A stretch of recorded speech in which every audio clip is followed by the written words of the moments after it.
Right here? Right here for now?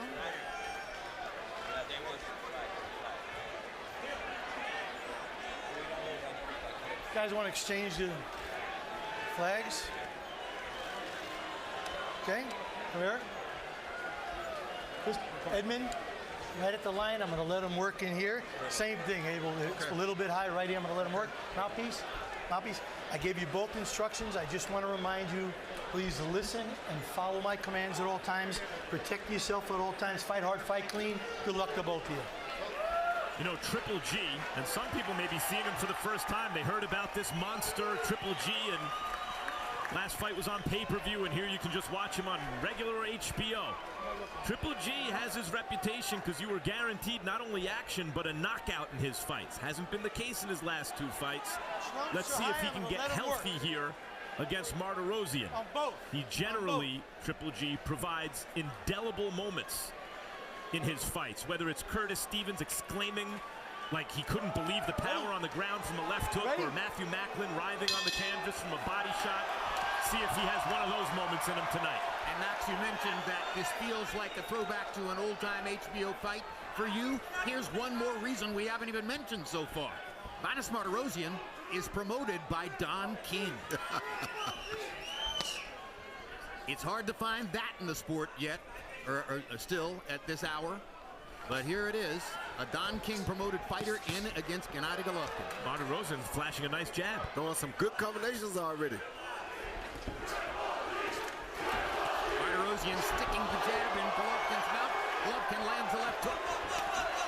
Oh, Martirosyan's hurting. Golovkin known for his scary power in both hands, and would like to remind fans of that after his last couple fights. That's what happens again when you fight top fighters like Daniel Jacobs and Canelo Alvarez. Martirosyan considered a level below that. Yeah, he thrown a good jab already here though, Max. Popping Gennady's head back a couple times. Gennady landed a good hook on him, popping his head back one time. So we're getting some good exchanges in early. The bad thing for Bunny is that their 24-month layoff is going to tear early. Later in the fight, he'll get back comfortable and get in position. Well, Martirosyan has been in the gym, Roy, and he says he's been in the gym for the last 17 months fairly continuously. But when you have not been in a real fight for a long time, almost 2 years in his instance, are you more susceptible to power shots? Much more susceptible because you're not used to that movement and having that crowd there. The crowd drains so much energy from a fighter, as most real fighters know. Secondly, when you haven't been in there, the little things, the timing, the making a guy miss by a hairline, I mean, it's very difficult to do because you don't know that feeling until you get out there and have it again. They say the last thing to leave a fighter is his punch. But we've also seen fighters age and lose that knockout snap. Roy, you think Triple G still has that vaunted power? Well, Triple G does, and Max, I meant to tell you a little earlier too, we always talk about Triple G being 36 years old, but Triple G is an elite fighter. An elite fighter at 36 is not a bad fighter still. Floyd Mayweather was still dominating people at 36 years old. It's changed over the last decade or so. Of course it has. So 36 is not an old fighter, especially when you haven't taken a lot of punishment. And for those who haven't seen him before, we talk about Triple G's power. Max has made the point that you expect to see knockout power from Triple G, but CompuBox counts him as the most prolific jabber in boxing. He lands more than 10 jabs per round. Nobody else in boxing has done that. And he's landed 14 this round. A hard right hand by Martirosyan knocks Golovkin back. I think Barney's just hurt Golovkin a little bit. I agree, and he hit him with a good right hand counter before he landed the left. Followed by a good jab, yes. Golovkin landed 15 jabs on the round, but only one hard power shot. Martirosyan hit him in the mouth with a right hand that might have been the best punch of the round. Stop looking for one. Let's get into a groove going, okay? Little jab, little feint. You're not feinting it.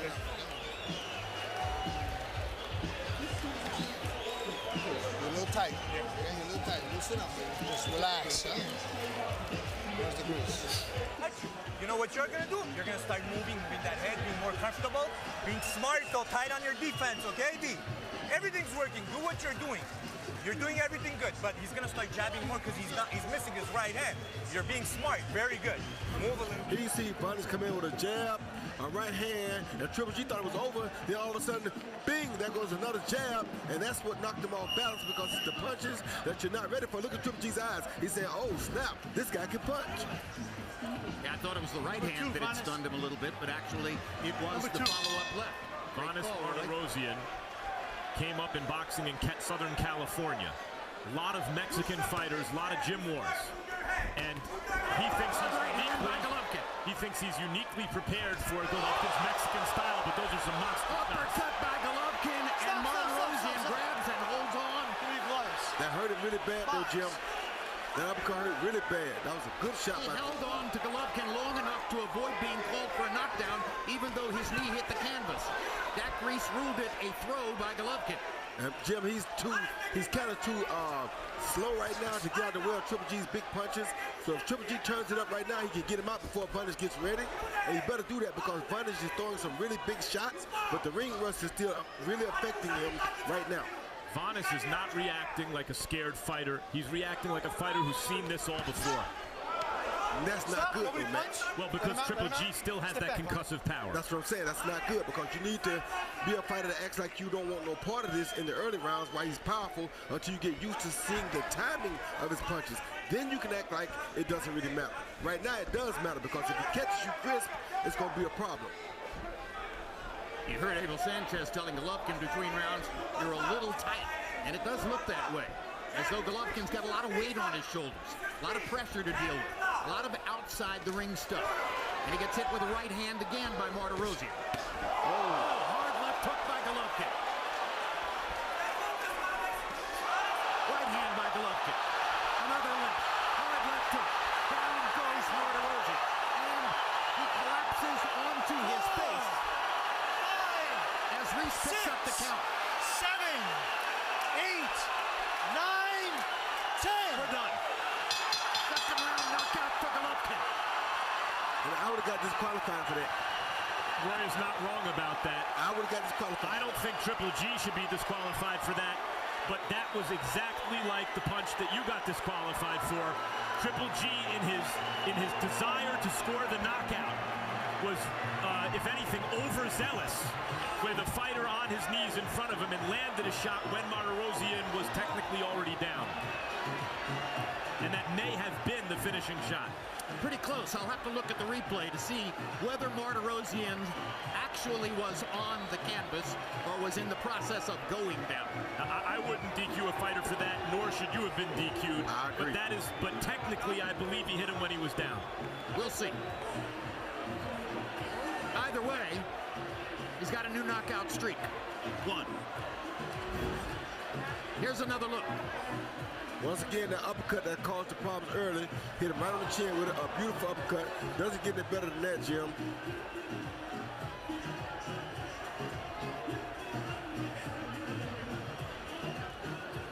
Now you see him coming in for the attack. Overhand right over the top, which Vonage had got caught with several times before. He comes back with a jab, another jab, a good jab to set up the right hand again.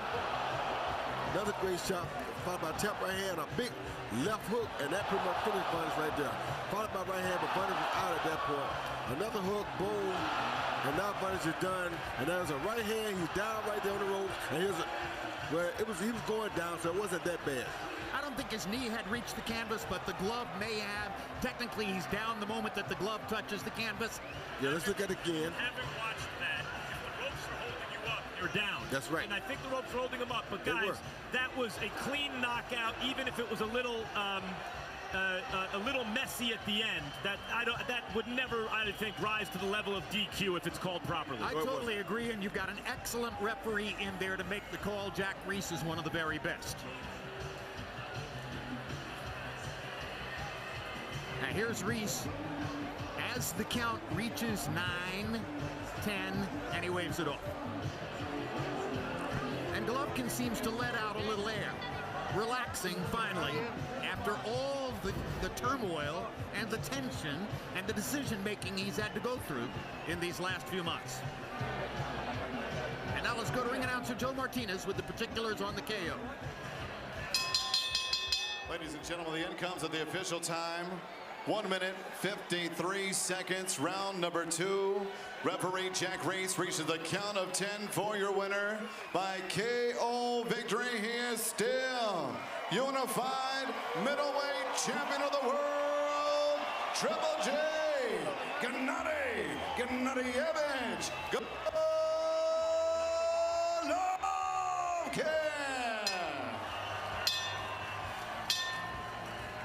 First round wasn't his best. Second round was a wipeout. Ultimately, the result is what most ringside observers expected. An early to middle rounds knockout for Golovkin. Final CompuBox numbers, Golovkin closed the show, landing 11 of 15 power shots. Roy Jones with his brilliant analysis of the power barrage that ultimately put Martirosyan away. He doubles Martirosyan in landed punches. He throws 11 more. He lands at a 43% overall connect rate.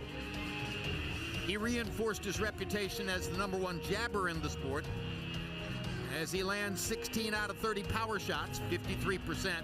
You know what we've told you over the years about a fighter who lands more than 50% of his power shots. He lands 20 jabs in less than 2 complete rounds. Again, he's the only fighter counted by CompuBox in boxing who lands more than 10 jabs per round. And all of that is part of what makes him very, very difficult to beat.